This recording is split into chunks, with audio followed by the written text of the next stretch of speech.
vitamin A. Well, I think we could thank Dr. Donsbach and Dale Alexander for cod liver oil way back when. I think the way things are now today, you're almost going to want to look at something more sustainable like chia seed for your omega-3s.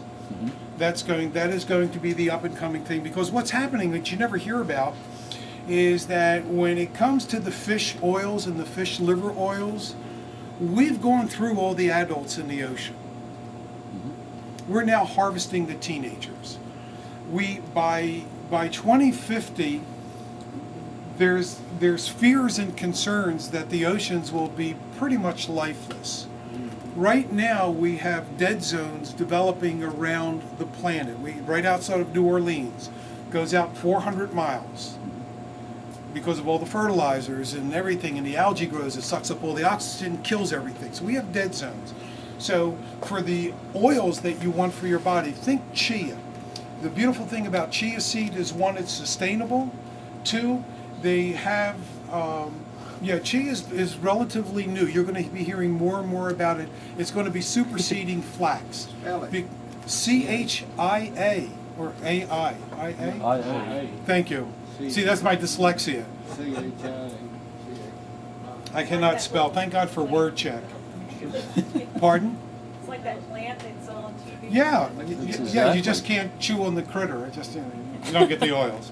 But it's sustainable, and there's a particular method and technique for stabilizing it, so it'll last much longer than flaxseed oil. And that would be the way to get your oils. Yes, sir. Yeah. Can you talk about niacinamide in respect to slowing down the onset of dementia? Yeah, I'm a firm believer that dementia, senility, and Alzheimer, which, by the way, are all on the increase. I think by 2015, we're looking at 50 million of us. That's why I check myself in the mirror every day to make sure it's still me. I just pull out my license.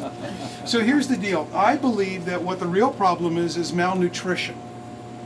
See, there's a couple of different things. Well, first off, let's say what medical science says. Medical science did say, for one point, it was aluminum in the brain, right? You all heard about aluminum?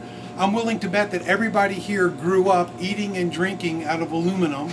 And some of you kids may even remember the multicolored spun aluminum glasses. They're making a comeback. Yeah, they were also around the same time of Melmac, which couldn't be broken. Yes, it can. I can prove it.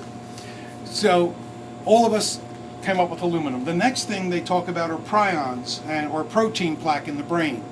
What's interesting about protein plaque is that a lot of OTC drugs are bound to a protein for greater uptake. I come from the place that I believe that the issue is starvation, malnutrition.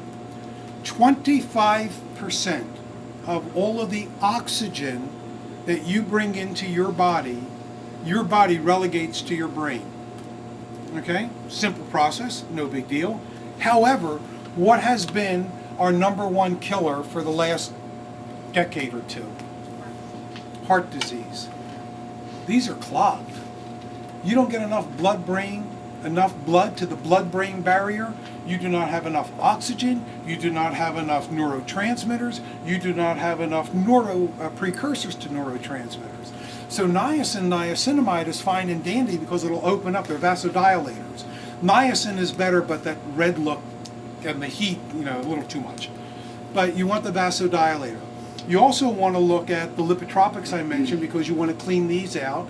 You probably, as everybody sitting here does, probably has hardening of the arteries, a little bit of plaque. So there you want to use some extra magnesium and vitamin D to absorb any of the loose ions. Not man-made vitamin D, though. Pardon? Right.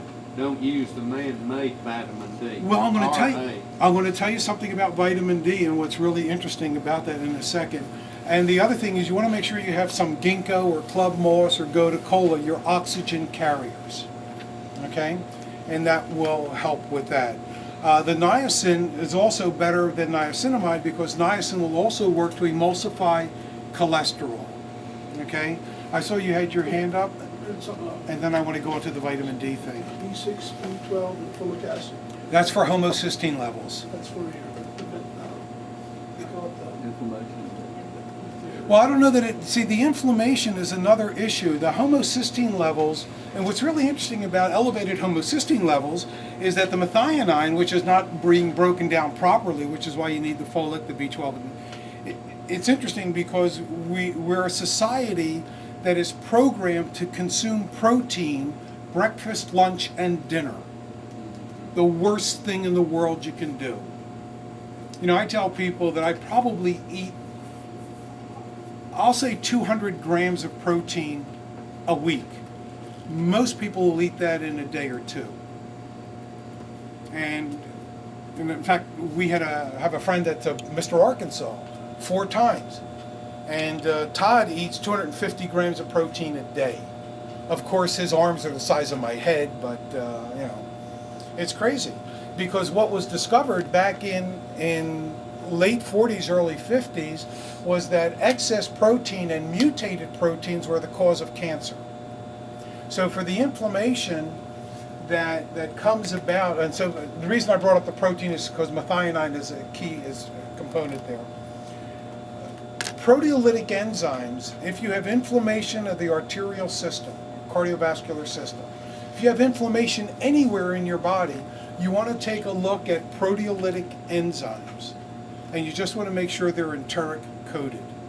That way they'll dissolve in your intestinal tract, they'll migrate into your bloodstream, and they'll hunt down the mutated proteins. The vitamin D thing, what's interesting about vitamin D is that now the doctors are telling you roll up your sleeves, get plenty of sunshine. Yeah, don't But- put on too much sunblock now. Okay, but here's the catch-22 with that. They've got you on Lipitor or red yeast rice. And if you're doing either one of those, you're blocking human cholesterol from being manufactured. So what are you going to make your vitamin D out of? Animal or plant sterols? And who's to say that the nomenclature can be the same? It's animal fat, it's human fat. But is the molecular structure the same, and will it function the same in the body? My feelings are no. I don't think anybody should be on any of the statin drugs, including red yeast rice. I think that if you do the lipotropics, you will take care of it. And get out there and exercise. And don't tell me you can't exercise, okay? Because all you got to do is walk around the block and time yourself. It took me an hour to walk around the block. Okay, so tomorrow do it in 50 minutes. The day after, 47. And slowly increase your time, increase the metabolic rate, increase the distance. So you can exercise, and if you have pain in your joints, you know, maybe there's inflammation brewing. You can look at the proteolytic enzymes. Throw away your salt shaker. How many of you still have salt? Don't go there. Don't go there. Throw away your salt shaker. Be the best thing in the world you could do for yourself. Because otherwise it's going to help you retain fluid, and you're going to have inflammation, you're going to have pains in your joints, you're not going to be happy. So there's the D thing, there's the niacin, and I would go for niacin. And just to make people crazy too, because your face will turn bright red, you'll be red from here up, you'll get hot, you'll itchy, people will wonder what's wrong with you. Did you have your hand up, sir? Oh, okay, yes ma'am. What about we were discussing different oils, coconut oil and hemp oil? How do they compare to some of the others we talked about? Well, the hemp oil, no. I honestly don't. Can you smoke the oil? No, I don't think so. Well, we'll try later. I'll talk to you later. You're bad. You get me in trouble. He's old enough to do that. Yes, he is. You get to be that age, it doesn't matter. We're free. We're done with it all. I don't know anything about hemp oil. I honestly don't. It's not, and food is really not my bailiwick.